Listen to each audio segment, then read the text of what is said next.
Buenos días, bienvenidos a todas y a todos a otro webinar más de Cialdon & Bradstreet, cumplimiento 2.0, cómo la ley antilavado transforma la evaluación de tus socios comerciales.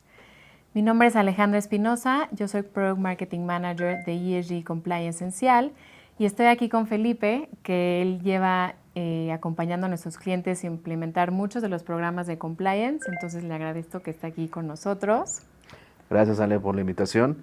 Me presento ante ustedes, Felipe de Jesús Ayala, soy Sales Solutions Manager y como comenta Ale, yo me encargo mucho de entender las necesidades de nuestros clientes en la compañía para aterrizar las mejores soluciones, ¿no? Las soluciones de datos que tengan actualmente. Muchas gracias por la invitación, Ale. Conoce todo lo que necesitas saber sobre la ley antilavado en México. La Ley Federal para la Prevención e Identificación de Operaciones con Recursos de Procedencia Ilícita obliga a las empresas mexicanas a saber con quién hacen negocio. Antes bastaba con el acta constitutiva y la opinión de cumplimiento del SAT. Ahora se pide un enfoque basado en riesgos, matrices activas, perfiles transaccionales y evidencia de que revisaste a tus contrapartes. 3 cambios que debes saber. Actualmente es obligatorio identificar al beneficiario controlador de tu tercero si realizas actividades vulnerables. Los expedientes deben resguardarse por 10 años y las sanciones financieras alcanzan directamente al Consejo de Administración. Como ves, esto ya no afecta solo a tu área de compliance, es responsabilidad de cada compra, alianza y cada distribuidor nuevo que ingrese a tu proceso. ¿Sabes si tu empresa está lista para las nuevas exigencias del SAT? Recuerda, anticipar los riesgos te ahorra recursos y tiempo y contribuye al crecimiento de tu empresa.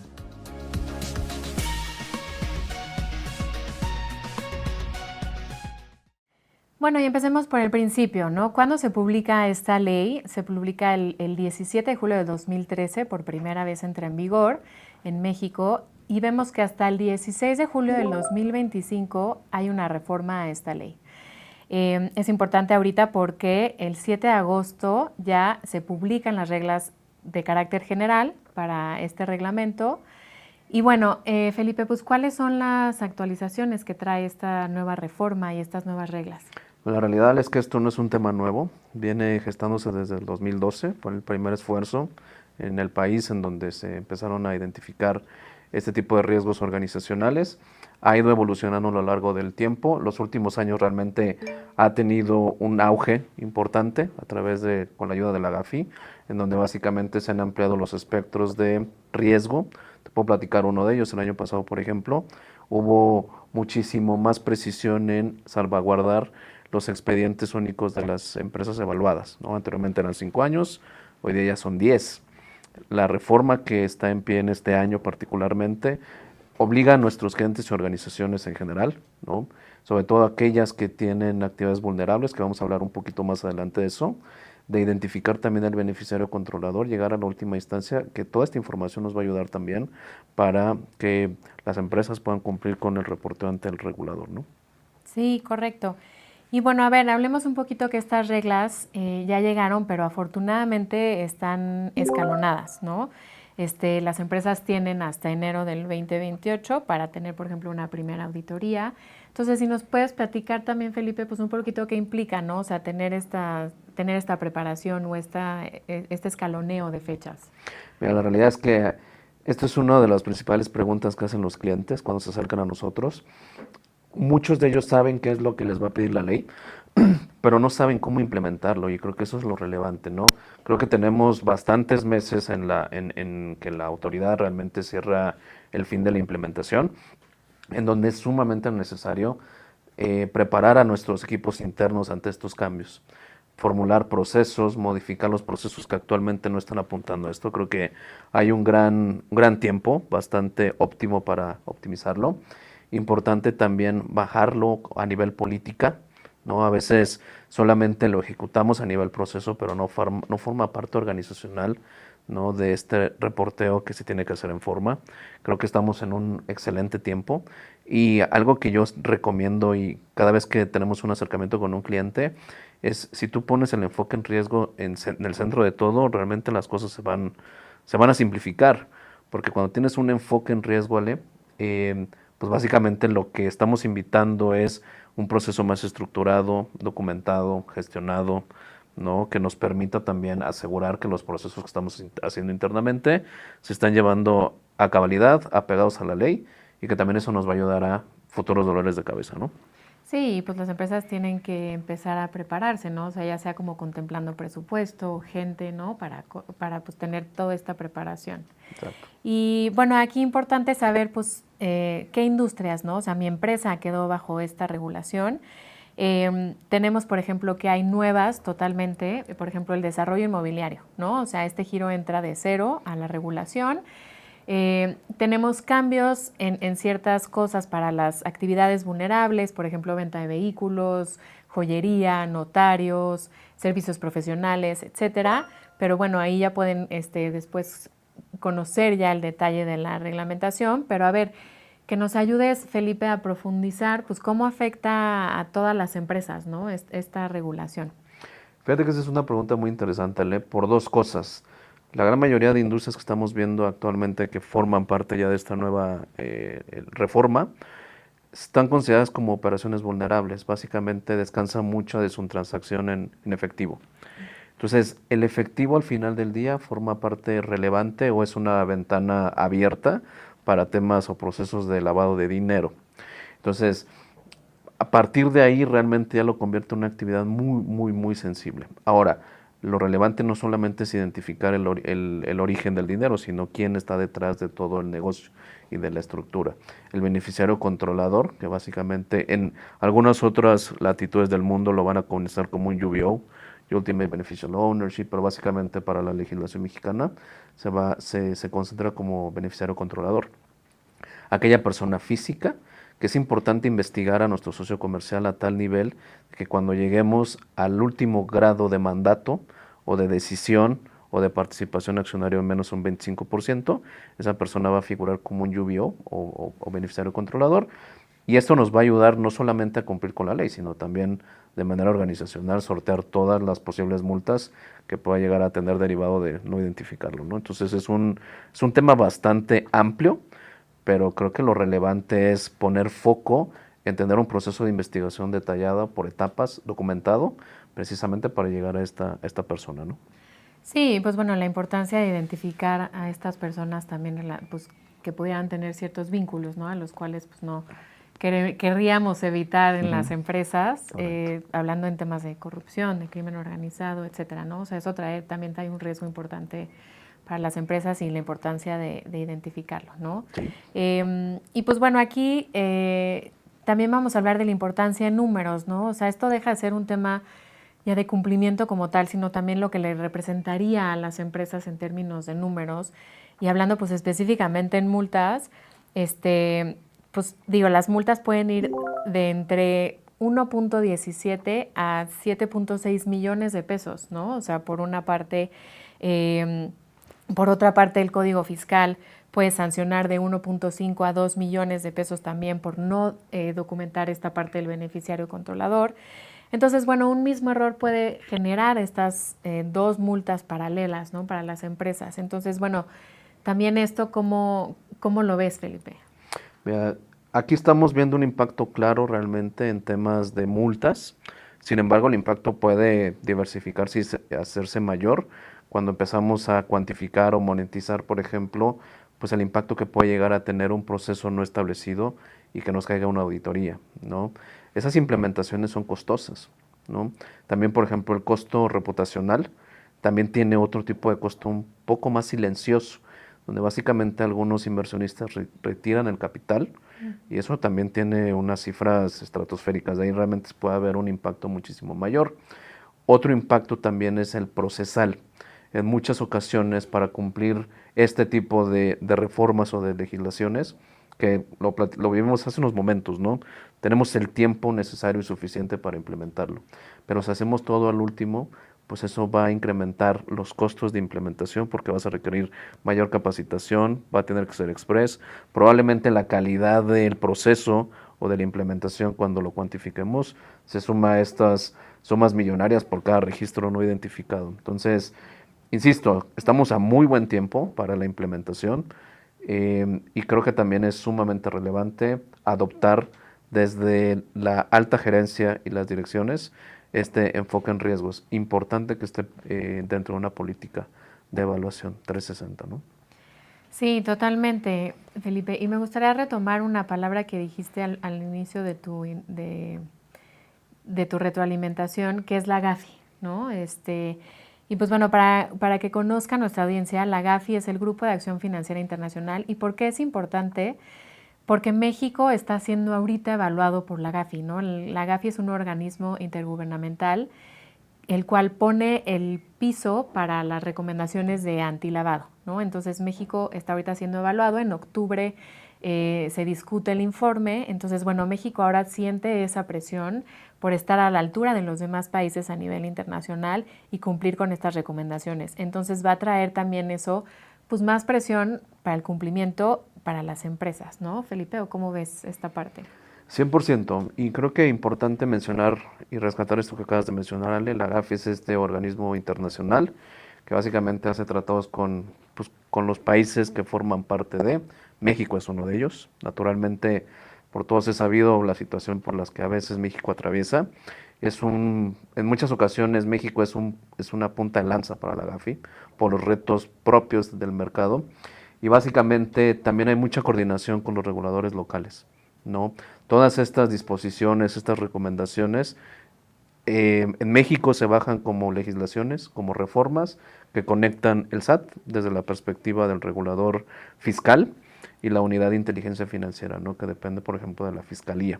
En dado caso de que haya temas o casos muchísimo más profundos o que requieran básicamente su intervención, hay una conexión totalmente directa entre cada organismo.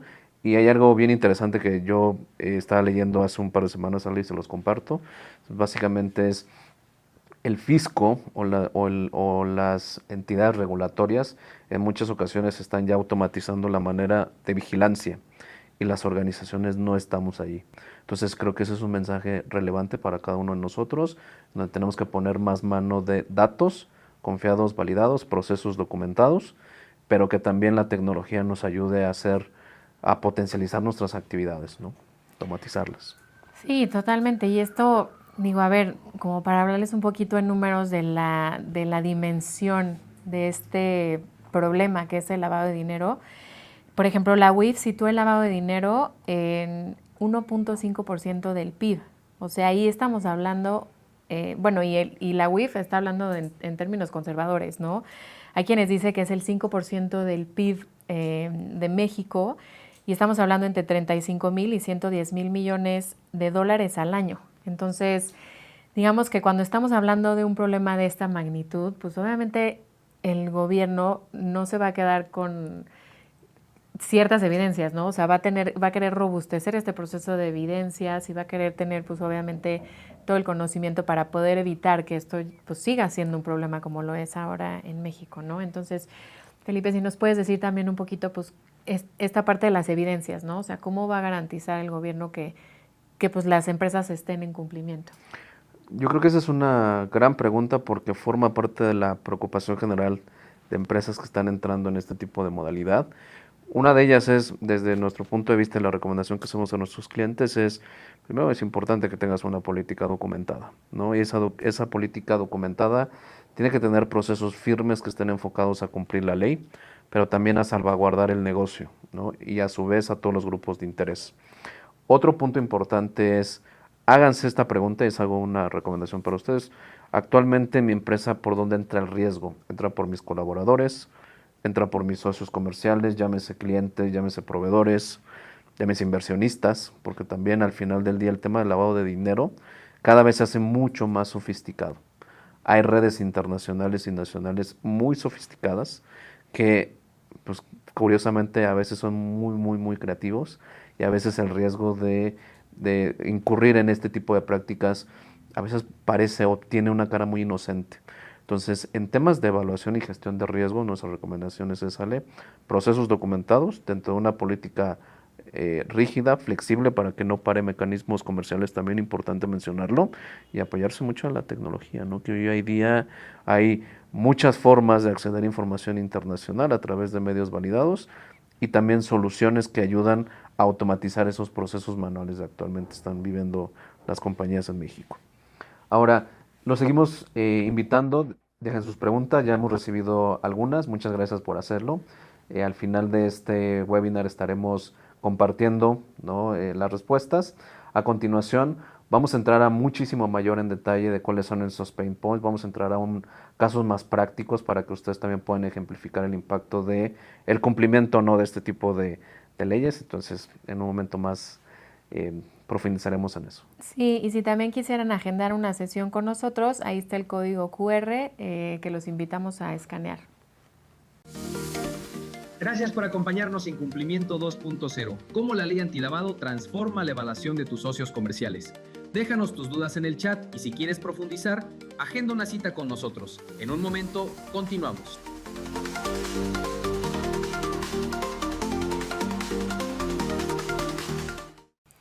Bueno, ahora me gustaría invitarlos a esta parte del riesgo que no ves, ¿no? O sea, y que se imaginen como un iceberg en temas pues de evaluar a tus socios comerciales, ¿no? O sea, muchas veces vemos la punta del iceberg, que es pues el nombre del contrato, quién es nuestro cliente, nuestro socio, el proveedor, pero debajo hay muchísimas cosas que no estamos revisando, ¿no? O sea, la estructura de la propiedad, quiénes son los beneficiarios controladores, entonces, y muchos otros, ¿no? Pero me gustaría que Felipe nos platicara, pues, cuáles son los factores más invisibles que debe de tomar en cuenta una empresa relacionada a la ley antilavado. Sí, claro que sí, Ale. Bien, la realidad es que hay veces en las cuales este concepto de vinculación corporativa no a veces nos queda tan claro, pero cuando lo traducimos en temas prácticos es básicamente todas las empresas relacionadas con las que actualmente tu proveedor, socio comercial o cliente está trabajando. Por ejemplo, te pongo un ejemplo muy claro. Una empresa internacional que, por ejemplo, el headquarter está en Francia, eso podríamos denominarlo como el headquarter, ¿no? Básicamente el holding, ¿no? Dependiendo la denominación. Pero imaginamos que esa misma empresa francesa tiene una representación en México, ¿no? Que en este caso se llaman Domestic Ultimates o la representación en el país. Esa empresa mexicana a su vez puede que tenga algunas otras divisiones dentro de México, dentro de la TAM. Esta información que actualmente te estoy compartiendo, Ale, le estoy compartiendo a la audiencia, en el verbo realmente es muy simple decirlo, pero identificar en qué escalón está cada una de la empresa, si es el headquarter, si es el parent, si es la domestic, si es alguna sucursal, es extremadamente complicado, porque mucha de esa información no es pública, ¿no? Por secreto industrial, etcétera, por temas de seguridad, sobre todo en la TAM eso es muy recurrente realmente, pero en muchas ocasiones si existe la información está dispersa. Entonces al final del día identificar todo el árbol de familia, que también es como se le puede llamar de otra forma a esto que estamos platicando, en donde la gran mayoría de impactos vienen derivados de empresas relacionadas que a veces no sabemos que están relacionadas, a lo mejor ya están sancionadas o tuvieron alguna especie de multa o en muchas ocasiones también ya han cesado operaciones por parte de no cumplir con una legislación en el país de origen, ¿no? Entonces esta información que bien comentas, la parte de la vinculación corporativa no es tan fácil de identificar y hoy en día hay muchas soluciones que realmente ayudan en un solo clic en que esa información te aparezca y analizarla a más detalle, ¿no? ¿Para qué? Para ir disminuyendo esto que platicábamos al inicio, que es el riesgo de contagio, ¿no? Sí, no, y muy buen ejemplo diste, Felipe, nada más yo quisiera aquí con la audiencia subrayar pues que hay una distinción técnica, ¿no? O sea, está la parte de la cadena de titularidad, ¿no? O sea, que es la propiedad que es indirecta a través de otras personas morales. Por ejemplo, la empresa A posee 60% de la empresa B, ¿no? Que a su vez posee el 40% de la empresa C. Y también está, por ejemplo, la cadena de control, ¿no? O sea, que este es el poder de decisión que se ejerce por fideicomisos, ¿no? O sea, puede haber un fideicomiso que también ejerce cierto poder sobre otra empresa o figuras jurídicas sin ser propietarios registrados, ¿no? Entonces, la importancia aquí es que en cualquiera de las dos, el beneficiario controlador está al final, ¿no? Entonces, Felipe, ¿cómo podemos identificar a este beneficiario controlador? Típicamente lo que hacen las organizaciones actualmente es básicamente piden una serie de documentación o checklist, como coloquialmente se le llama. Muchos de ellos, por ejemplo, solicitan actas constitutivas, asambleas de accionistas, etcétera, para identificar plenamente quiénes son estas personas detrás de todo el negocio, ¿no? Recordemos que hay un punto importante, el tema de vinculación corporativa va en tema de personas morales, el tema de beneficiario controlador va en la perspectiva de personas físicas. Para identificar la parte de la titularidad respecto al tema de la vinculación corporativa, se solicita esta información, se revisan y posteriormente es necesario identificar dentro de este árbol de familia quiénes son esas personas morales, ¿no? Y seguir ese rastro, ¿no? Hay un dicho que a mí me gusta demasiado en el tema de detectives y es sigue el rastro del dinero. Si sigues el rastro del dinero vas a llegar a la respuesta. Es un poco ejemplificando de manera muy general cómo podemos llegar a esta parte, ¿no? Una vez que identificamos a las personas morales, importante identificar quiénes están controlando a la organización en mayor del 25%, que son personas físicas, reitero, y estaríamos dando con nuestro beneficiario controlador, estamos dando cumplimiento de una forma porque hay muchas otras maneras. Naturalmente el proceso no es un happy path, ¿no? Hay veces en las que pedimos la información y no hay nada. Entonces tenemos que recurrir a otras fuentes automatizadas, por ejemplo, que captan información de diferentes listas, ¿no? O también aplicamos nuestra debida diligencia reforzada. Sí, y eso es un punto importante, ¿no, Felipe? Que mencionaste el 25%, porque es justo una de las especificaciones de la ley, ¿no? Antes solo se necesitaba identificar al beneficiario controlador que tenía el 50%. Entonces ahora que tengan el 25%, pues es también un poco más difícil conseguir ese tipo de información, ¿no? Y como mencionaba Felipe, pues todo el tema de la vinculación corporativa o el family tree, pues también influye, ¿no? Y todas las subsidiarias, las matrices directas, las empresas hermanas, las sucursales, pues todo está conectado, ¿no? Entonces, toda esa labor que se requiere hacer de identificación de esta red, pues es muy importante, ¿no? Y pues bueno, aquí nos venimos un poco a la parte del dolor operativo de nuestras empresas, ¿no? O sea, pues ¿qué significa que las empresas tengan que hacer todo este trabajo, ¿no? Para tener estas evidencias. Y pues bueno, a veces, no sé, hay datos que dicen que el 48% de los profesionales de compliance considera pues que la tecnología, que no cuenta con esta tecnología, ¿no? Para hacer este análisis, el 85% dice que pues el compliance pues es lo más desafiante, ¿no? Entonces, y pues bueno, el costo también de este incumplimiento, como ya lo mencionamos, pues puede ser bastante alto. Entonces, pues ¿qué implica que las empresas o los equipos de compliance tengan que hacer estos procesos manuales, ¿no? De sus proveedores? Hay veces que estamos hablando de empresas que tienen 1000 proveedores. Entonces, bueno, ¿qué les implica, no, a ellas? Mira, la realidad es que vienen muchos impactos, aparte del no cumplir. En temas de compliance hay un dicho muy famoso y es más caro no cumplir que cumplir, ¿no? Y eso creo que es un gran mensaje para la audiencia. Y hacer procesos manuales naturalmente tiene un costo operativo bastante alto, porque eso significa que tienes que incrementar tu plantilla, tienes que capacitarlos para que sepan lo que tienen que hacer de la manera que lo tienen que hacer. Y esas implementaciones pues realmente no son menores y no son pues nada rápidas en cierto sentido, ¿no? Porque estamos hablando de un tema muchísimo más técnico. Esta disposición nueva en donde se amplían los años de captar la documentación y salvaguardarla de 5 a 10 años, pues realmente en la plática es muy fácil decirlo, pero cuestionémonos eso que representa.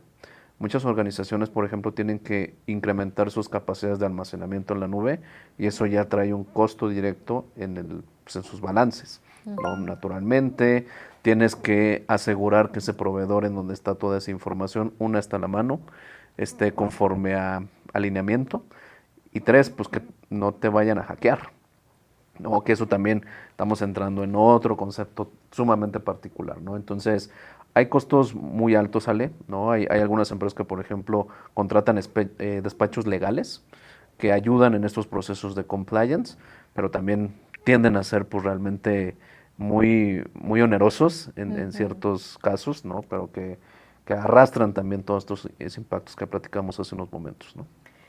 Sí, Felipe, y bueno, ahora para pues conocer un poquito más también la importancia que tiene para la dirección, ¿no? O sea, pues muchas veces vemos que los CEOs están muy preocupados porque la regulación, o sea, es mucha, ¿no? Y tienen que estar al día con este cumplimiento y todo. Entonces, y esto no se ha visto solo en México, ¿no? O sea, en Perú ya también se actualizó la reforma, también en Brasil, ¿no? O sea, como que hay, no solo es México, sino toda la región.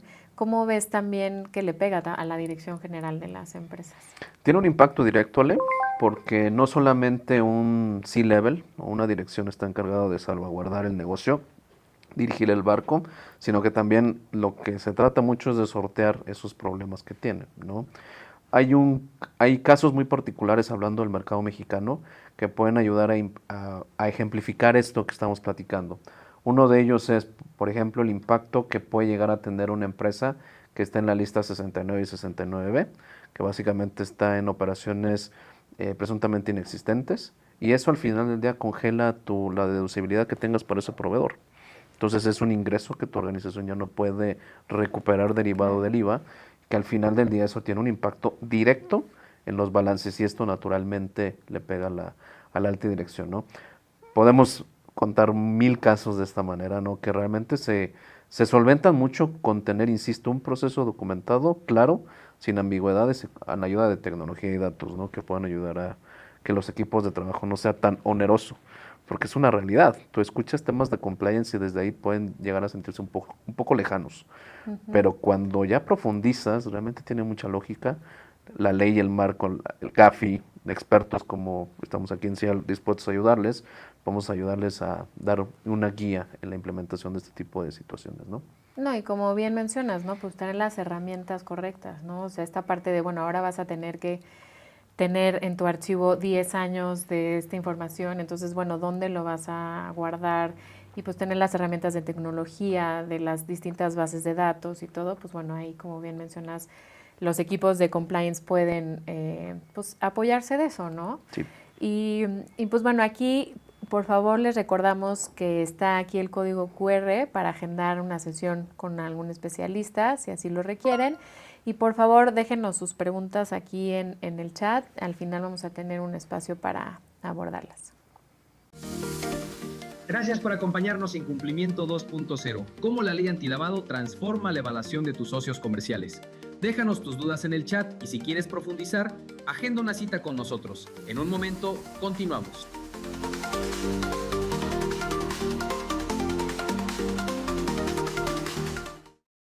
Bueno, pues durante años la gestión de riesgos fue como a la defensiva, ¿no? O sea, llegaba algún problema de reputación, de multa, entonces las empresas empezaban a reaccionar, a documentar, a reducir el daño. Pero bueno, como vemos con esta ley, pues esto ya no alcanza, ¿no? Entonces, y bueno, no solo con la ley, sino con la información que está allá afuera y los datos que están fragmentados y que van cambiando todo el tiempo, pues ¿cuál es el método que funciona, Felipe, de reactivo a continuo, que nos platiques un poquito? Claro que sí, Ale. Justo voy a retomar algo que platicamos hace unos momentos y básicamente es una política clara, definida y sin ambigüedades, que nos ayuda a identificar, por ejemplo, cuáles son los pasos que tenemos que seguir, derivado del caso que se nos esté presentando, ¿no? Una vez que ya tenemos esto clarísimo, tenemos dentro de Dun & Bradstreet un montón de datos, ahorita podemos platicarles algunos ejemplos, que básicamente les van a ayudar a identificar de manera temprana si hay un riesgo inherente de compliance o no, desde qué materia. Reputacional, básicamente para identificar si este socio comercial o este cliente está inmiscuido en temas como lavado de dinero, por ejemplo, el financiamiento al terrorismo, si dentro de las filas de la organización hay personas políticamente expuestas, hay adverse media, pero no solamente eso, Ale, también nuestros datos apuntan al cumplimiento regulatorio. Es decir, en México particularmente está sancionado no ante entidades como el SAT, ante entidades como el Infonavit, el IMSS, el INE, por ejemplo, que todo esto sirve como una primer capa para identificar el posible riesgo o no. Una vez que identificamos o corremos este tipo de analítica, es importante revisar los datos y actuar basado en nuestra política, porque no todos los casos son diferentes. Una vez que ya tenemos este residual o este resultado, pues básicamente tenemos que documentarlo, porque ahí es donde entra lo que platicamos hace unos momentos de la reforma, ¿no? Nadie va a estar, pues básicamente todos vamos a estar expensos, sobre todo este tipo de empresas que forman parte de estos giros de actividades vulnerables, a cualquier auditoría en un momento dado y van a tener que comprobar que en el momento adecuado hicieron el escaneo o la información o el debido proceso como tenía que ser y la manera en la que tienen que reportar, ¿no? Entonces, en términos generales es tener un proceso de punta a punta. Vamos a estar profundizando a lo largo de estos minutos casos específicos en donde cómo a través de los datos de Dun & Bradstreet y las plataformas potencializadas, pues realmente van a poder tener un proceso más ágil, ¿no? Sí, no, y como mencionabas, Felipe, también, pues hay casos donde, a ver, tal vez tú no tienes una actividad vulnerable directamente, o sea, tú no eres una actividad vulnerable, pero está relacionado con una actividad vulnerable de cierta forma, ¿no? Entonces eso a ti también te mete en esta parte de la vinculación corporativa que les mencionábamos, que es importante, ¿no? Y como decía Felipe, pues vamos a ver casos muy específicos para que ustedes puedan aterrizar un poquito toda esta parte teórica, haya casos muy específicos y ejemplos y que vean, pues, qué soluciones les pueden servir, ¿no? Entonces tenemos, el primer caso es una desarrolladora inmobiliaria que entró al régimen apenas en julio del 2025, tiene 400 proveedores activos, ninguno revisado y 3 obras que no puede detener. Entonces la pregunta, Felipe, aquí es, ¿por dónde empieza quien arranca de cero y con ese volumen? Perfecto. Asumiendo que esta empresa es mexicana y que estos socios comerciales son mexicanos, ¿por qué lo menciono, Ale? Porque la disponibilidad de datos va a variar de acuerdo al país y la región, ¿no? Se tropicalizan los datos y yo creo que eso es una gran ventaja, una gran maravilla, porque no importa la región, puedes dar cumplimiento precisamente a la ley, a lo que te exige, ¿no? Yo, en este caso en particular, estoy identificando varios retos a resolver. Uno de ellos es la masividad. Estos 400 entidades, pues realmente cómo hacer una evaluación que sea oportuna y que sea precisa, pero que tampoco eso conlleve a sacrificar cosas manuales ni que tu plantilla se incremente, etcétera, ¿no? Dentro de Dun & Bradstreet tenemos datos que pueden ayudar a identificar de manera rápida si estas 400 entidades están inmiscuidas en temas, por ejemplo, o han sido sancionadas por el SAT, lista 69, 69B. Sobre todo esto ayuda mucho realmente para el tema de proveedores. Platicamos hace unos momentos, ¿no? El impacto hacia la alta dirección, de qué va. Y es básicamente si alguno de estos socios comerciales, que ya lo hiciste masivamente a través de la tecnología, que ya sabes que están cumpliendo al margen de la ley, dentro del aspecto regulatorio en México, pues que básicamente tú puedas también tener ese blindaje de que la facturación que está trabajando contigo, que te está emitiendo, está libre porque no está sancionado ante el SAT, ¿no? Y ya no te congela el tema de la deducibilidad fiscal, que dependiendo de estos 400, imagínate, si lo podemos hacer una matemática muy sencilla, imagínate que le vendes 1,000 pesos a cada uno, pues ya serían un tema bastante importante en tema de congelamiento fiscal, ¿no? Entonces, son datos que se entregan a través de plataformas que realmente estos datos, particularmente los que te hablo, para descartar daños regulatorios en México desde la perspectiva compliance, se entregan en menos de una hora. Es una maravilla, Sí. porque no te atora tu proceso comercial. No, totalmente. Muy interesante, Felipe. Pues bueno, a ver, otro caso, tenemos una minera que está por firmar una alianza estratégica con un socio que opera en 3 países y tiene un fideicomiso en su estructura. El filtro rápido salió limpio y Compa cierra en 3 semanas. ¿Qué haces cuando en el papel todo está en orden, pero aún así sabes, o sea, no sabes quién controla? Aquí yo creo que antes de llegar a esa respuesta, hay varios retos que tenemos que resolver en el Inter. Uno de ellos es la clave, es una empresa multipaís. Entonces tenemos que identificar la vinculación corporativa que platicamos hace unos momentos, a qué grado está esa entidad con la que estamos trabajando, responder preguntas de es el headquarter, es el domestic, es una sucursal más, ¿no? A quién reporta, ¿no? Con la finalidad de que una vez ya que tengamos plenamente esa foto un poco más amplia, vamos a hacer ciertos escaneos reputacionales. También contamos con información que para este tipo de casos en particular, porque la cobertura es internacional, podemos llegar a ese detalle, ¿no? Si hay dentro de las filas de la organización, hablando de personas específicamente o nombres comerciales o nombres fiscales, si están sancionados por temas de lavado de dinero, ¿no? Realmente nuestras soluciones hacen la consulta en vivo, on demand, una vez que se hace la instrucción de nuestros clientes, y en minutos tú puedes saber, por ejemplo, si hay personas políticamente expuestas, si se está hablando en materia de adverse media de esa empresa en particular, o de las personas que forman parte relevante hacia ellos, es decir, accionistas en primero o segundo grado, ¿no? Y vas a poder tener esa lectura. ¿Para qué? Para que una vez que tengas esos resultados, lo platicamos hace unos momentos, ejecutar la política para tomar la mejor decisión que mitigue los riesgos, ¿no? Entonces yo aquí veo un caso más específico, donde necesitamos no solamente ver el tema local, sino el relacionamiento internacional, a través de bases internacionales de Sanction and Watchlist, como típicamente se llaman, para descartar ciertos riesgos y aplicar la política que necesitemos, ¿no?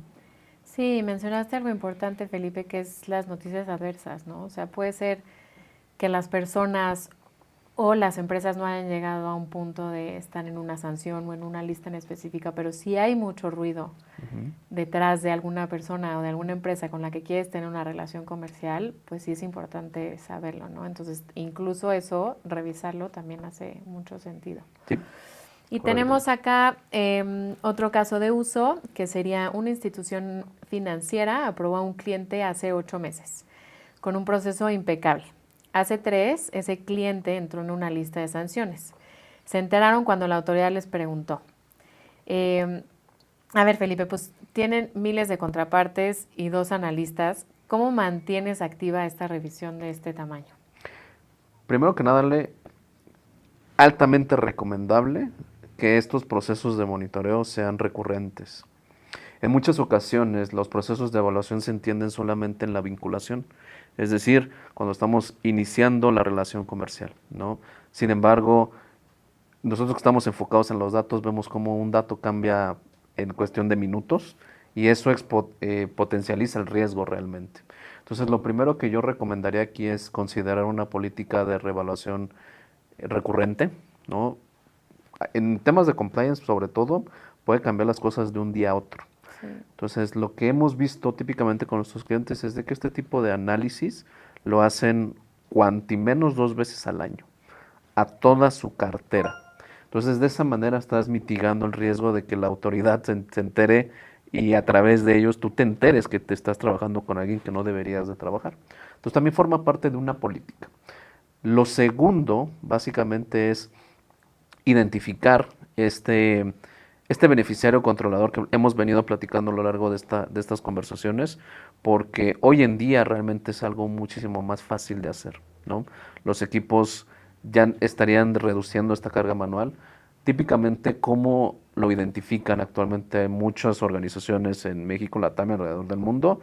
Muchas lo hacen, si bien a través de documentación, pero muchos también hacen ciertos scoutings en búsquedas en internet, a través de IA, por ejemplo, o a través de Google, tratando o con la esperanza de que van a encontrar esta información, pero la realidad es que es mucho más especializada. Sí. ¿No? Nosotros tenemos conexión directa con las principales fuentes de compliance reputacional a nivel global y en segundos podemos otorgar esa visibilidad para básicamente resolver el caso de uso que planteamos hace unos momentos. Sí, importante también tener, por ejemplo, muchas veces herramientas de alertas, ¿no? O sea, que diga, bueno, hay algún cambio, alguien me va a alertar, me va a decir como para conocer, ¿no? Exacto. Bueno, un último caso, tenemos una empresa de energía que opera en 4 países con 3 unidades de negocio. Su comité de riesgos definió umbrales distintos, a proveedores, por ejemplo, solo sanciones, a socios de inversión, personas políticamente expuestas y medios adversos, ¿no? Y tienen una auditoría regulatoria en 6 semanas y deben demostrar qué se revisó, cuándo y con qué criterio. ¿Cómo aplicas estas distintas políticas sin multiplicar el trabajo, Felipe? ¿Y cómo las pruebas después?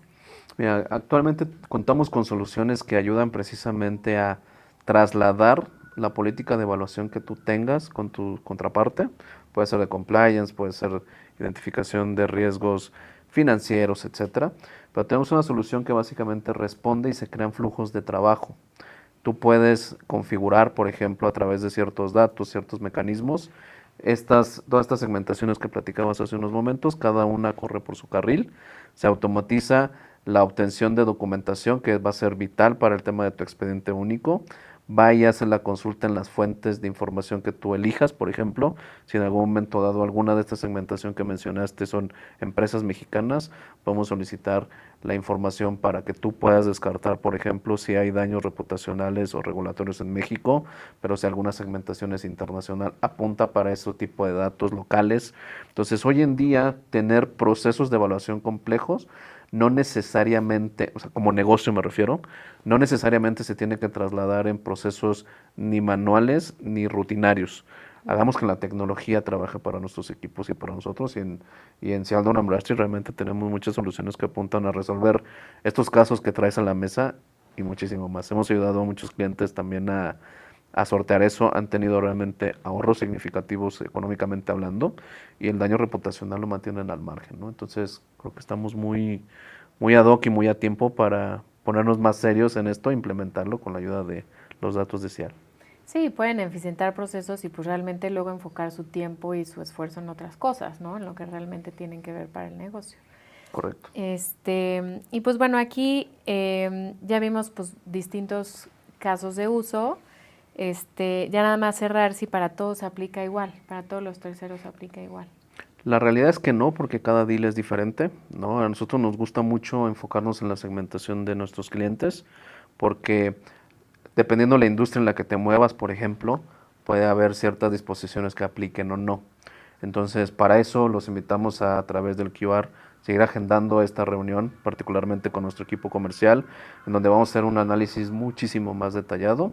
Sigan, por favor, mandándonos cualquier pregunta, inquietud, comentario a través del chat, que estamos recibiéndolos. Ya hoy día estamos viendo que ya hay bastante participación, lo cual nos tiene bastante contentos. Al final vamos a dar un poco de espacio para responder dudas puntuales. Y vamos a una cápsula que va a enmarcar, por ejemplo, qué soluciones específicas de Cial pueden ayudarles a resolver estos retos que actualmente tienen, ya sea que formen parte de estas empresas que están incluidas en este listado de actividades vulnerables o que simplemente estén buscando automatizar su proceso actual de compliance. Entonces vamos a ver esta cápsula, espero que les ayude y ayude a ejemplificar nuestras soluciones. Antes, investigar el nivel de cumplimiento regulatorio de tus socios comerciales llevaba semanas. Ahora, puedes obtener esa información en minutos. Haz un primer filtro y descubre el nivel de cumplimiento de tu tercero en 5 categorías: fiscal, laboral, financiera, gobernanza y reputacional. Si el primer filtro da alertas, puedes profundizar con un análisis del estatus operativo, medios adversos, listas PEP, accionistas, beneficiarios finales y árbol de familia corporativo. Como ahora la ley antilavado exige monitoreo continuo, puedes acceder a una plataforma que te notifica al instante cuando exista alguna actualización reputacional de tus contrapartes. Y si quieres llegar al fondo del iceberg, puedes añadir una capa analítica de automatización Know Your Customer, con riesgo país, riesgo cibernético y mucho más. Todo se apoya en la base global de datos comerciales de Dun & Bradstreet. Más de 600 millones de empresas en 43 países con 10 millones de actualizaciones al día. Eso es el cumplimiento 2.0. Documentar, automatizar y mantener protegida tu empresa ante cualquier tipo de riesgo.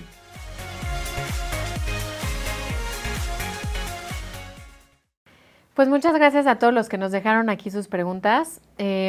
Vamos a empezar aquí con la primera. ¿Cuánto tiempo tengo para prepararme a los cambios de la reforma antilavado?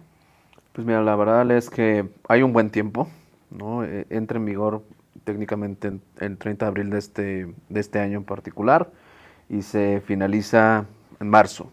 Entonces creo que tenemos un muy buen tiempo, uno, para entender qué cambió, dos, para implementar los cambios que tengamos que hacer, insisto, a nivel proceso, a nivel política, a nivel tecnología, a nivel personas, a nivel capacitación.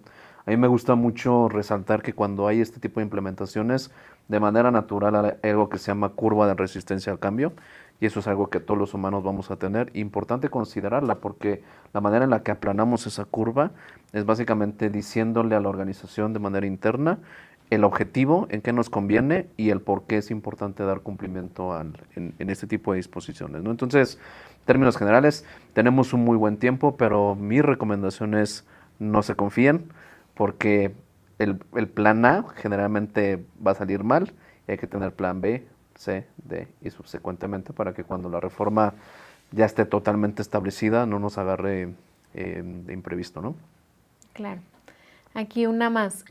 ¿Cómo identifico al beneficiario controlador si mi socio no me da la información? De entrada, desde la perspectiva de datos, que es a lo que nos dedicamos, la opacidad de información ya es un riesgo en sí. En muchas ocasiones solicitamos documentos o pedimos datos, pero no los encontramos y eso va a ser algo natural, si me lo permites llamar de esa manera. Desde ahí, nuestra recomendación es que la opacidad la consideres dentro de tu política. Actualmente, ¿qué haces cuando no obtienes la información? A pesar de que ya hayas agotado los mecanismos, porque puede llegar a pasar.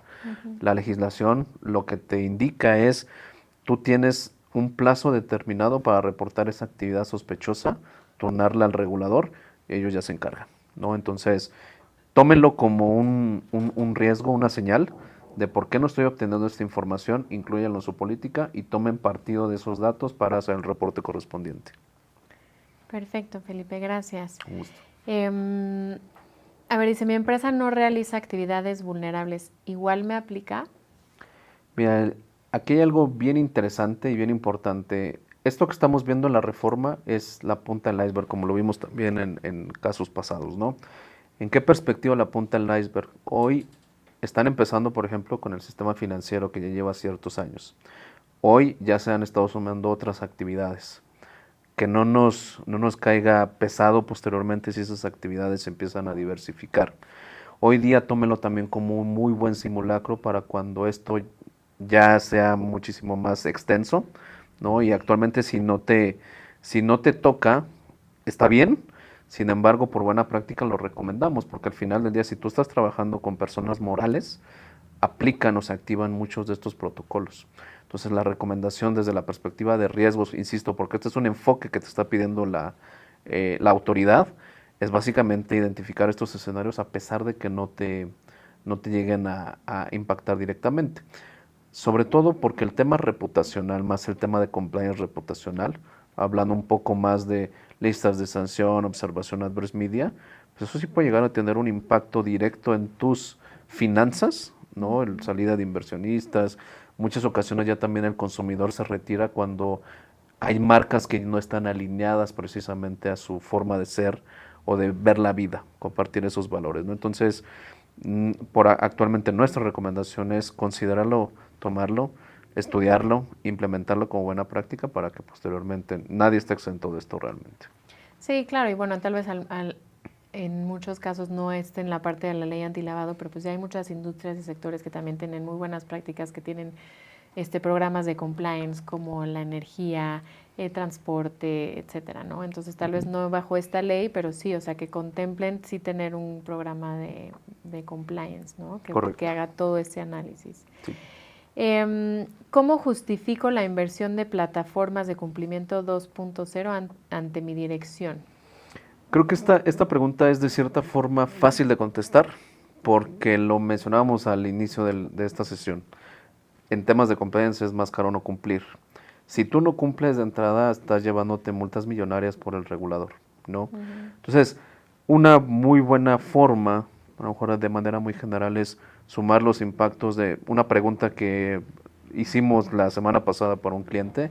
Es actualmente, menciónanos de tus socios actuales comerciales, de cuáles conoces el beneficiario controlador. De ninguno. Entonces, multiplícalo, por ejemplo, por el número de clientes que tienes. Y ahí ya tienes un factor de riesgo importante, solamente hablando de multas. Si le sumamos el costo, por ejemplo, del proceso, el costo de la no acción, el costo en capacitación, el costo en plataformas, el costo en retrabajo, pues realmente ya está más que justificado, ¿no? La inversión en este tipo de soluciones, que no solamente te van a ayudar a obtener datos en tiempo real, validados a través de un tercero y que tienen cobertura global, sino que también cada una de estas soluciones tienen módulos específicos que te ayudan a automatizar el proceso, para que tus equipos y tu empresa se dedique a actividades que realmente generan valor.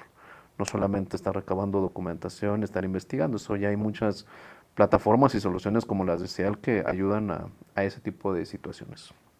Claro. Ya tengo un proceso de revisión anual, ¿es suficiente? La realidad es que no. No como, creo que es un gran inicio, También eso es algo que importante a destacar, es un gran inicio. La gran mayoría de empresas lo que hace, lo platicamos hace unos momentos, solamente en la vinculación. Y ya de ahí puedes tener un cliente por años que jamás vuelves a revisar, ¿no?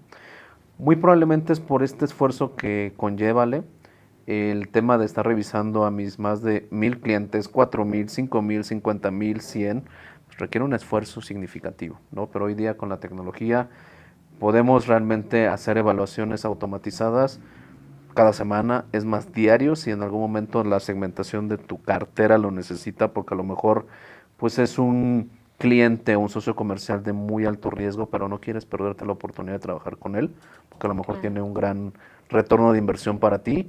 Se pueden hacer hoy en día a través de nuestras soluciones, de hecho, evaluaciones diarias, si tú así lo necesitas, ¿no? Y a nivel escala también. Claro, sí, va a depender mucho la necesidad y todo, pero siempre tener una constante monitoreo va a ayudar a que evites estos riesgos, ¿no? Correcto.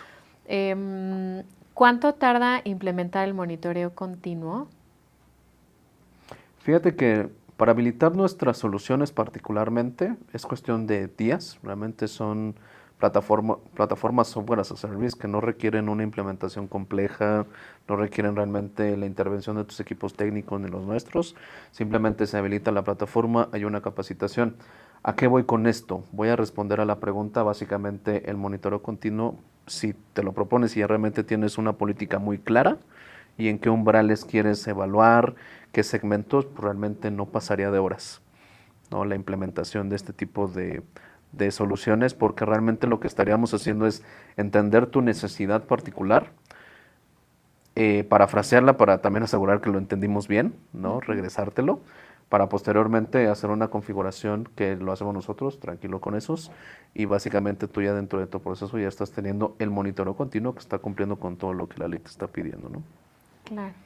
Pues bueno, para quedarnos ya un poco dentro del tiempo y poder ir cerrando, digo, yo me llevo muchas ideas, mucha información de este webinar, pero me gustaría tener y redondearlas en tres. Digamos, la primera es que pues ya hay obligaciones que están hoy en día, ¿no? Vigentes y que pues bueno, también es un proceso escalonado, pero que no da mucho tiempo para prepararse y para cumplir con todo lo que requiere la ley, ¿no? Y pues bueno, ya la verificación manual ya queda un poco atrás con lo que tenemos de la tecnología y las herramientas, y entonces esta abrumación de tener que hacer estos procesos manuales y lentos y complicados ya no tiene que ser, ¿no? Y pues los datos también de una empresa van cambiando día con día y ya la tecnología y las herramientas te pueden ayudar a tener esta verificación, ¿no?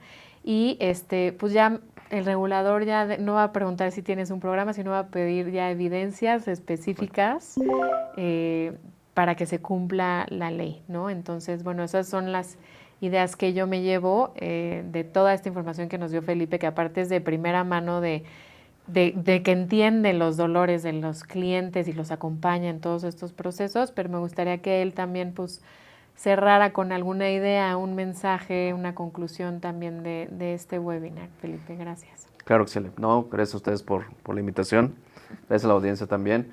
Yo creo que aquí hay puntos claves a destacar. Uno de ellos es los puntos importantes y relevantes que nos afectan, el tema de la reforma antilavado, particularmente. Yo destacaría 3 puntos en ese sentido. Una, la ampliación de la documentación de 5 a 10 años, eso nos lleva a un reto de almacenamiento.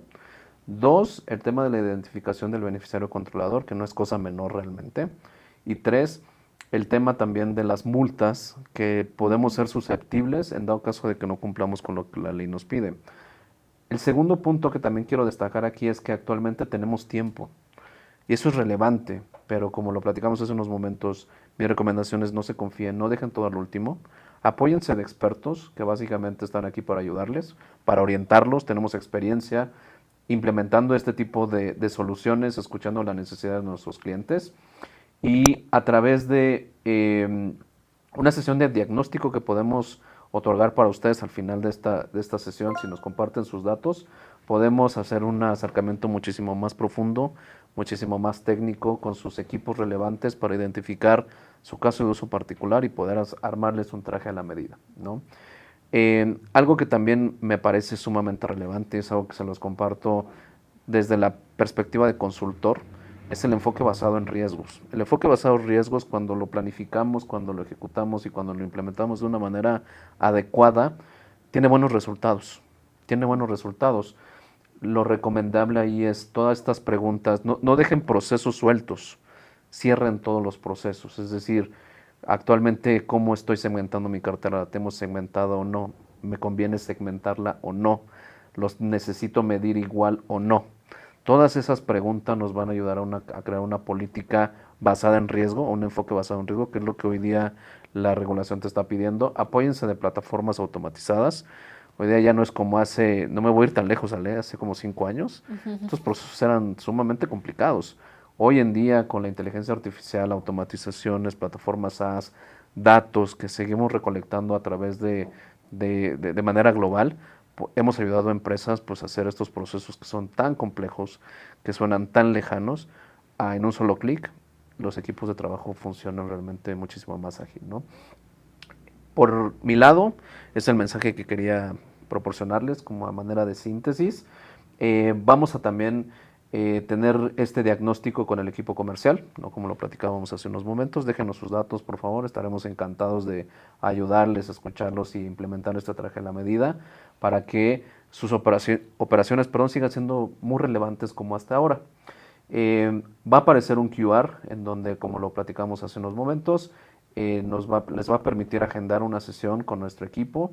Síganos dejando sus comentarios, todos son valiosos para nosotros. Y por nuestro lado, creo que es hora de cerrar. Yo también me llevo aprendizajes muy, muy interesantes de esa charla. Muchas gracias, Ale. Gracias por tu tiempo, tus aportaciones. Muchas gracias a ti, Felipe. Y pues muchas gracias a todos por los que se conectaron y escucharnos. Por ahora, muchas gracias a todos. Como bien comenta Ale, los invitamos a seguirnos en LinkedIn, síganos todas nuestras publicaciones y pues hasta la próxima. Muchas gracias a todos.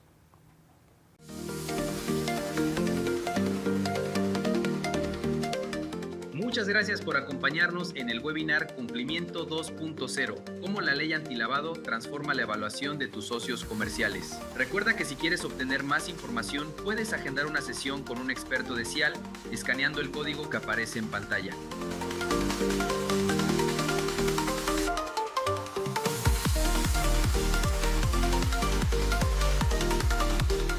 Muchas gracias por acompañarnos en el webinar Cumplimiento 2.0, cómo la ley antilavado transforma la evaluación de tus socios comerciales. Recuerda que si quieres obtener más información, puedes agendar una sesión con un experto de CIAL escaneando el código que aparece en pantalla.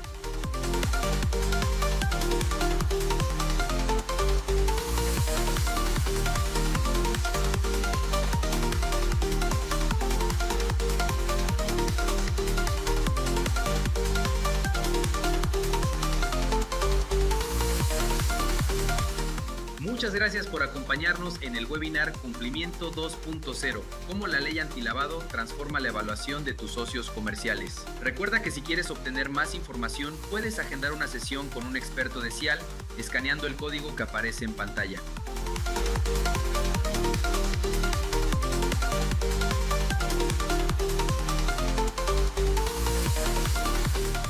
Muchas gracias por acompañarnos en el webinar Cumplimiento 2.0, cómo la ley antilavado transforma la evaluación de tus socios comerciales. Recuerda que si quieres obtener más información, puedes agendar una sesión con un experto de CIAL escaneando el código que aparece en pantalla.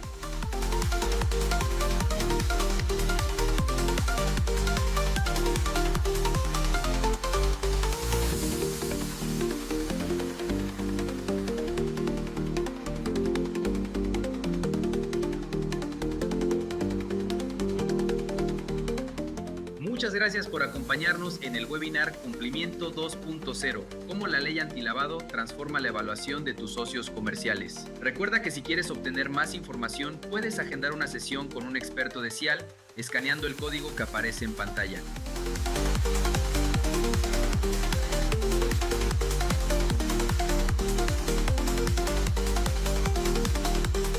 Muchas gracias por acompañarnos en el webinar Cumplimiento 2.0, cómo la ley antilavado transforma la evaluación de tus socios comerciales. Recuerda que si quieres obtener más información, puedes agendar una sesión con un experto de CIAL escaneando el código que aparece en pantalla.